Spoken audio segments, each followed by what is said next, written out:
नमस्कार, स्वागत है आप सभी का। गुड मॉर्निंग आप सभी को। जय हिंद, नमस्ते। और प्रारंभ करते हैं आज की कक्षा को। देखिए, सभी जो क्वेश्चंस की जो हम सीरीज लेकर के चल रहे थे उसमें से इसी सीरीज को आगे बढ़ाएंगे और आज के क्विज की स्टार्ट करेंगे। तो सबसे पहले देखते हैं सूचना का अधिकार अधिनियम 2005 में कितनी अनुसूचियां हैं। पहला क्वेश्चन है कि सूचना का जो अधिकार अधिनियम है 2005 का, इसमें कितनी अनुसूचियां हैं, 1, 5, 2 या 4। तो देखिए, सूचना का अधिकार अधिनियम जो है इसमें 2 अनुसूचियां हैं। कितनी अनुसूचियां हैं? 2 अनुसूचियां।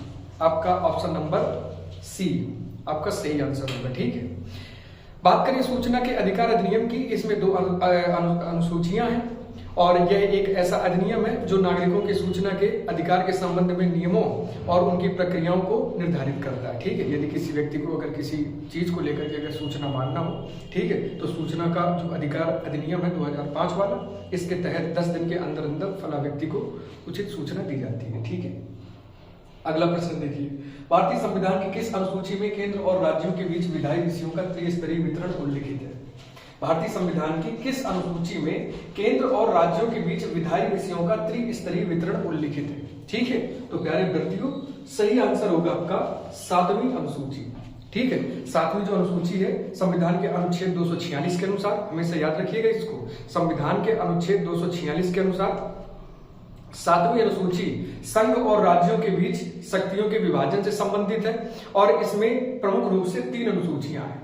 ठीक है, कौन कौन सी? संघ सूची, राज्य सूची और समवर्ती सूची। संघ सूची वो जिसमें केंद्र सरकार अपना जो है तो अपना विषय रखती है, राज्य सरकार जिसमें अपना कानून बनाती है, और समवर्ती सूची वो जिसमें केंद्र और राज्य दोनों सरकारें मिलकर के आपस में अपने कानून बनाती हैं। ठीक है, ये संविधान के अनुच्छेद 246 के अंतर्गत मिलेंगी आपको।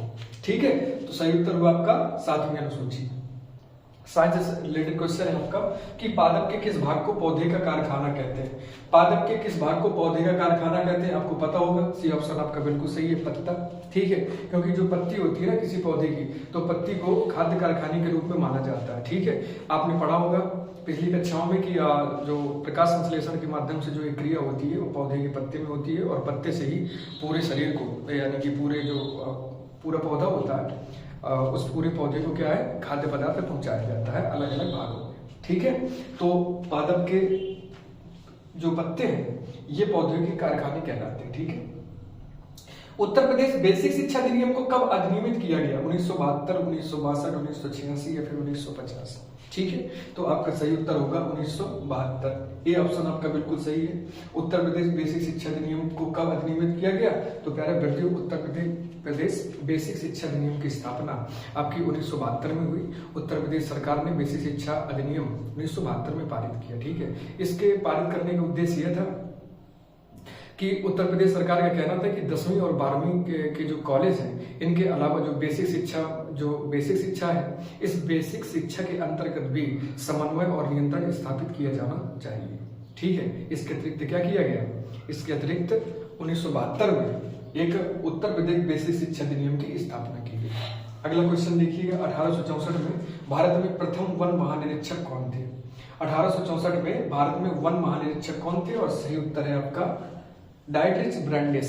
डाइटरिच जो ब्रैंडिस थे, देखिए 1864 से लेकर के 1883 तक भारत में एक वन महानिरीक्षक के रूप में तैनात रहे। ठीक है, ये जो आपके डाइटरिच ब्रैंडिस है, ये एक जर्मन ब्रिटिश वनस्पति शास्त्री है। ठीक है, साथ ही साथ ये क्या थे, एक वानिकी डायरेक्टर के रूप में इन्होंने भारत में काम किया था। ठीक है, यूरोप देश के रहने वाले थे, यानी सॉरी यूरोप महाद्वीप के रहने वाले थे। ठीक है, तो डाइटरिच ब्रैंडिस जो है 1864 में भारत के प्रथम वन महानिरीक्षक थे। क्लियर हुआ? अब आगे देखिए, निम्न में से कौन सा मांसाहारी का उदाहरण है? गेंडा, हिरन, कोआला, शेर। अब आप बिल्कुल सिंपल है, आपको पता होगा कि शेर सही उत्तर है। ठीक है, मांसाहारी का उदाहरण इनमें से कौन हो सकता है? शेर ही हो सकता है।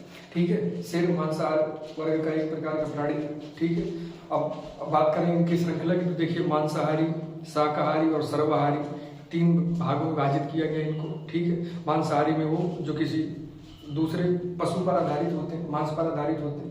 शाकाहारी को जो शाक यानी कि सब्जियों या फिर पेड़ पौधों पर आश्रित होते हैं। और सर्वाहारी वो जो मांसाहारी और शाकाहारी दोनों की जो कैटेगरी को लेकर के चलते हैं, वो क्या कहलाते हैं आपके, वो सर्वाहारी कहलाते हैं। ठीक है, यानी जो मांस का भी सेवन करे और शाकाहारी भी हो, वो क्या कहलाता है आपका, सर्वाहारी कहलाता है। अगला क्वेश्चन देखिए, संसद के दोनों सदनों की संयुक्त बैठक बुलाने का अधिकार किसके पास है? यानी संसद के दोनों सदनों की संयुक्त बैठक बुलाने का अधिकार किसके पास है? भारत के राष्ट्रपति, लोकसभा का अध्यक्ष, भारत के प्रधानमंत्री या भारत के उपराष्ट्रपति। यहाँ पे आपका सही उत्तर माना जाएगा ए ऑप्शन, भारत के राष्ट्रपति। ठीक है, यानी भारत के राष्ट्रपति के पास क्या है। और देखिए, भारतीय संविधान के अनुच्छेद 108 के तहत, भारतीय संविधान के अनुच्छेद 108 के तहत क्या किया गया कि राष्ट्रपति जो है ना, ये संसद के दोनों सदनों की एक संयुक्त रूप से एक बैठक बुला सकता है। ठीक है, इसका अधिकार है। ठीक है, बात करें अभी तक संयुक्त बैठकों के आयोजन की, तो अभी तक कुल 3 प्रकार के जो है तो बैठकों को, 3 प्रकार की संयुक्त बैठकों को बुलाया गया है। बात करें तो देखिए, सबसे पहले बुलाया गया था दहेज निषेध विधेयक को में जब पारित करवाना था तो सबसे पहले बुलाया गया था। ठीक है, कब, 1961 में। दूसरे नंबर पे बुलाया गया था एक बैंकिंग सेवा आयोग को लेकर के, जब एक विधेयक यानी कानून बनना था 1978 में। ठीक है, तब एक संयुक्त बैठक बुलाई गई थी। इसके बाद आतंकवाद निरोधक जो अधिनियम पारित करवाया गया, इसमें भी एक संसद की संयुक्त बैठक बुलवाई गई थी। कब, सन 2002 में। ठीक है, तो देखिए, सबसे पहले 1961, दूसरा 1974 और तीसरा 2002, 3 विधेयकों के लिए अलग अलग क्या किया गया, संसद के दोनों सदनों की संयुक्त बैठक बुलवाई गई। इस संसद के संयुक्त बैठक का जो अध्यक्ष होता है वो आपके लोकसभा के अध्यक्ष होते हैं। ठीक है, और ये संविधान के अनुच्छेद 108 के तहत राष्ट्रपति के पास ये अधिकार है। अगले नंबर पे देखिए एक बार, भारतीय संविधान के किस अनुच्छेद में उल्लिखित है कि सर्वोच्च न्यायालय का एक अभिलेख न्यायालय होगा?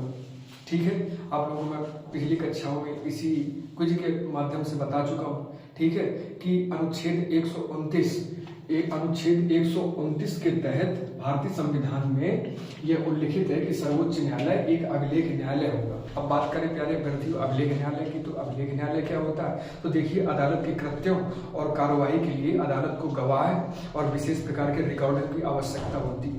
यह रिकॉर्ड जहाँ स्थापित होते हैं वो आपका अभिलेख न्यायालय होता है। लगभग प्रत्येक अदालतें आपकी अभिलेख न्यायालय कहलाती हैं। ठीक है, जो कि संविधान के अनुच्छेद 129 के तहत सर्वोच्च न्यायालय का कहना है, संविधान का कहना है कि सर्वोच्च न्यायालय जो है ये एक क्या होगा, एक अभिलेख न्यायालय होगा। ठीक है, आगे समझिए। अगले नंबर पे चलिए, भारतीय संविधान में राज्य के नीति निर्देशक तत्वों की अवधारणा को कहां से लिया गया? ठीक है, आपको बिल्कुल पता होगा, सही ऑप्शन क्या है आपका, आयरलैंड, यानी आयरिश संविधान से हमने इसको उठाया है। ठीक है, यानी राज्य के जो नीति निर्देशक तत्व हैं जिनकी हम व्याख्या करते हैं अपने भारतीय संविधान में, इनको हमने कहां से अपनाया, इनको हमने आयरलैंड से अपनाया। प्यारे अभ्यर्थियों, बात करें समता और समानता और बंधुत्व की, तो इसको हमने कहां से उठाया, इसको हमने फ्रांस के संविधान से इसको उठाया था।